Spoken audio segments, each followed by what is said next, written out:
Ronnie, that was unbelievably quick. Some blistering break building. It looked like you were completely at your ease out there.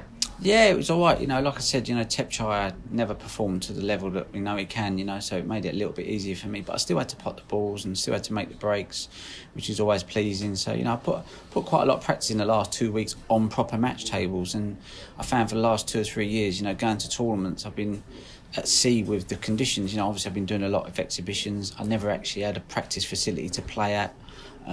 So, I was really just winging a lot of it. So I thought this time, rather than that, I've been able to get myself a decent practice facility and play on proper match conditions. So your game sort of changes a lot, and I've noticed there's certain shots that I've had to adapt in many ways to cope with playing the right way on these tables again, Well, it's funny you say that because I've been working a bit with Joe Perry up here, and he said he's done a few frames with you and said he thought, oh, yeah, he's in the mood for this. He fancies it. Yeah. Just like I said, I'll give myself 2 weeks practice for this, because, you just don't know what's going to happen. Like, we could have got 2 days before the event, it could have been called off. So there was no point investing too much time in it. But I thought 2 weeks was enough, and...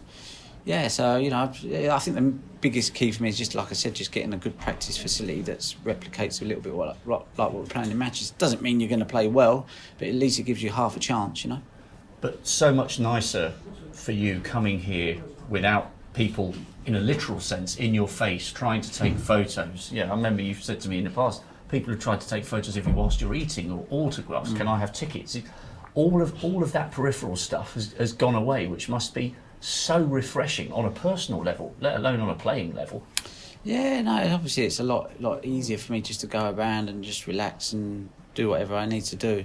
But like I said, and to be honest with you, it's not every other tournament's okay. It's just Sheffield is really super intense. So, and that's why I didn't play in the Masters, because I just didn't want to deal with all the press, the hassle, the extra stuff that's required from you, which isn't required from 90% of all the other tournaments. So at this stage in my career, it was more, if I'm to play longer, which is what I'd rather play longer and win less than win lots and play for a short period of time, because I'd be bored otherwise. So I pick out the events that actually I feel like I can enjoy, and this was one event I'd never really enjoyed. The Masters is another event I really don't enjoy.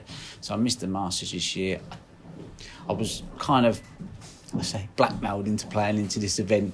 My sponsors and my ambassadors were we really want you to play in the World Championships. So I was like, okay, so this was kind of done for them, more of a team effort really, if anything. And my plan was just to come in on the day I was playing. This was before COVID-19.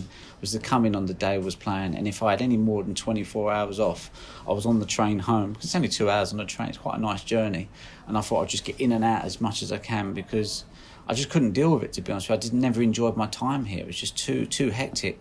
So I had to find a way that would suit me, if you know, or make it palatable.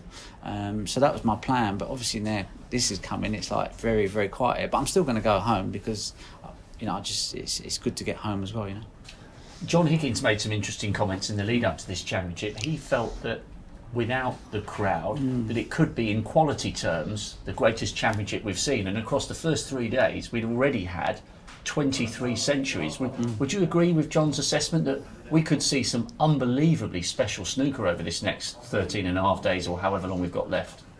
Yeah, I think so. Yeah, it could possibly be the case. It's probably as near you'll get to a practice session of two really good players. And I suppose without the crowd there, the tension's not there.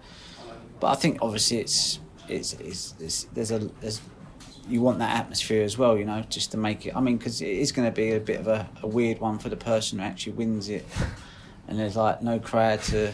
Well, maybe they might have a crowd for the final. I don't know. They talked about it, but just to not celebrate in front of anybody, it'd be a strange sort of experience, especially for the World Championships. And just finally, Ding next. You've had some fantastic battles. I think you've been playing each other for about 15 years. Great respect between the two of you. It's going to be a really intriguing match. Yeah, it'd be a really, really good game. So hopefully, if we both turn up and play well, he looked good in his first match. I looked pretty decent in that match. So if we can both bring that form to our match on Friday, Saturday, and Sunday, then it should be a good. I was going to say good game for the fans, but good game for the people watching on TV. For the viewers, yeah. For the viewers, yeah. Betfred, proud sponsor of the World Snooker Championship.